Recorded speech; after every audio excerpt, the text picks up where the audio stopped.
Welcome to Accelerate Your Wealth, a podcast by Rebecca Robertson, founder and director of Evolution Financial Planning. This series, we're focusing on female financial independence, looking towards a stronger financial future.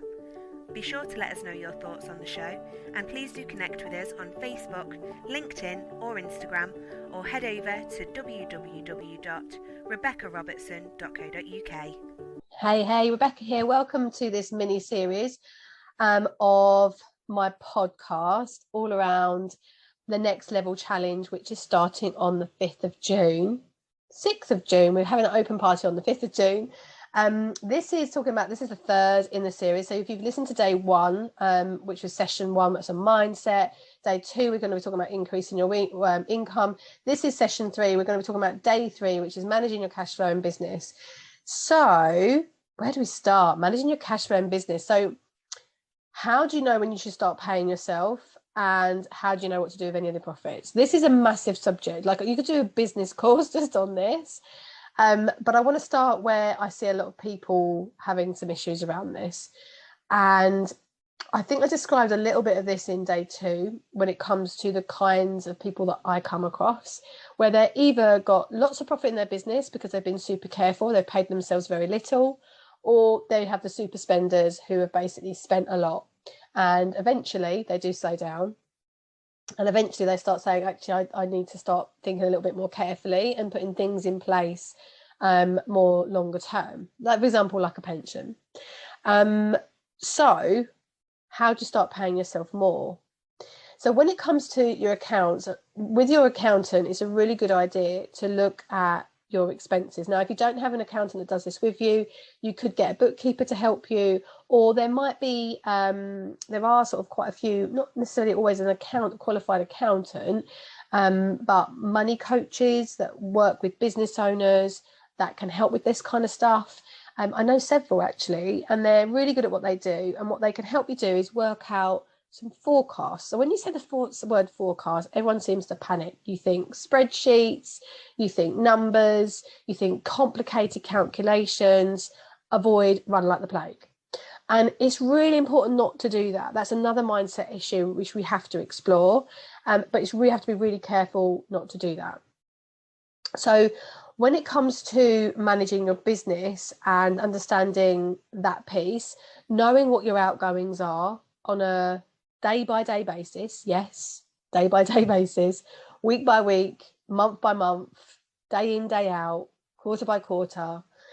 If you know what's going out and when it's going out, it allows you to have more peace of mind, more control, and more understanding of what's around the corner, so you can manage risk that much better. It's, for a lot of people, it's very tempting to hide and just think it's all going to be fine, or from a spiritual perspective, the universe will look after me. Well, banking systems don't really work like that, and you still have to put the work in. It's a bit like that story about when the guy is stranded, or someone's stranded on their roof. There's been a flood, and the guy dies, or the person dies, and he went to the God of Gates and said, why didn't you help me? Why didn't you send me help? And he sent, someone with a helicopter, someone with a boat to try and save them. And I think, when it comes to mindset, this kind of stuff, you have people around you that are here to help you. And it doesn't matter how much you manifest, pray, do a guide, spiritual guides, or any of that kind of stuff. The banking system is the banking system. The way the figures work, or the way the figures work. So this is very much my logical brain kicks in here. But I love to meditate. I do believe in energetics, but a big part of that is around, well, the universe will have your back if you do the work, if you actually put in some of the legwork. If you expect it to do it all for you, then it won't happen. So you have to put out there what you want and what you're looking for. And the numbers and the spreadsheets are a part of that. They're a tool to help you with that. So knowing what you've got going out is a crucial part. So if you look at your bank account, you can say, well, I know how much is going out over the next 6 months, or I know how much is going out over the next 3 months, or the next week, or the next month, whatever. You can then start to look at, what should I be paying myself? Can I increase that? Can I increase that by £100 or 10% or 50%? And then you could start to see if there's any profits, and what do you do with those profits? What happens with those profits? So in the challenge, I'm going to be talking a little bit more about this in a bit more detail. We're going to touch on profit first, and we're going to start talking about how you can start physically managing paying yourself more. Which is such a crucial part as a business owners, that we have to start thinking about our money as an enabling us to achieve our value. So I go back to day one, we talked about misalignment. There's a lot going on around people spending money that's actually not aligned to how they want their life to look, or they're spending it in ways that actually is not really fulfilling them. And I think a really good example of that is even doing jobs in your business that you don't like doing, and then being able to afford to pay someone else to do those jobs that you don't like doing.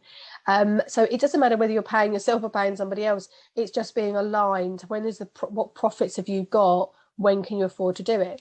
Because I must say, for me as a business owner, one of the best things I've ever done is to focus on what I'm good at, to focus on what me speaking to clients is basically all I do. I email clients, speak to clients, go through with my technical power planner, what the advice is that with the research that's come up, and what I want the reports to look like, and what we were going to say. But they do all the donkey work when it comes to pulling all that data together, and then I review it with them. So because they're amazing at that, they do it 10 times quicker than what I can, and I'm really, really good at speaking to clients, and they really don't want to do that. So we, in business, it's not just necessarily about paying yourself more, but it's creating a lifestyle that you want, so that you can have more time, to chill out, for example. Or is it about giving yourself a pay rise so you can clear your debts quicker, or you can pay off the mortgage quicker, or you could retire earlier, or you could pay for your kids to go to private school, or whatever it is that would really, why you're doing what you're doing, really. So we're going to be talking about that in a little bit more detail in the challenge. And what I'd ask you to do between now and then, if you're listening to this, a little bit of preempt, is what have you been paying yourself? Do you know how much you've paid yourself last tax year? So we're currently in May, the challenge will be in June. Have you started to look at your last tax year? It's already gone, and we can learn a lot of lessons from that as to what things you should be doing now. So don't leave it until January, don't leave it until the deadline. Be doing it now on a upfront basis. So again, you're looking not in the rearview mirror too retrospectively, you're actually looking at it now. So I make decisions in my business for that tax, that month, in that month, not irrespectively several months later, because there's things that I'm now deciding now that's right for my business based on understanding what those figures look like. Okay, so I hope you're going to join us for the challenge. See the link below. Come and join us. Come into my Facebook group and introduce yourself. Come and say hello. We're having a welcome party on the Sunday, the 5th of June, and we will start with day 1, 2, 3, 4, and 5 on the Monday, the 6th. And then on the Monday, the 13th, I'm having a masterclass, which is how to maximize your revenue, cash flow, and wealth in business. So I'm looking forward to seeing you then. I hope you will join us. Do tell your friends that are in business, tell them to come along if you think that would be of benefit to them. And I hope you have a wonderful day. Take care.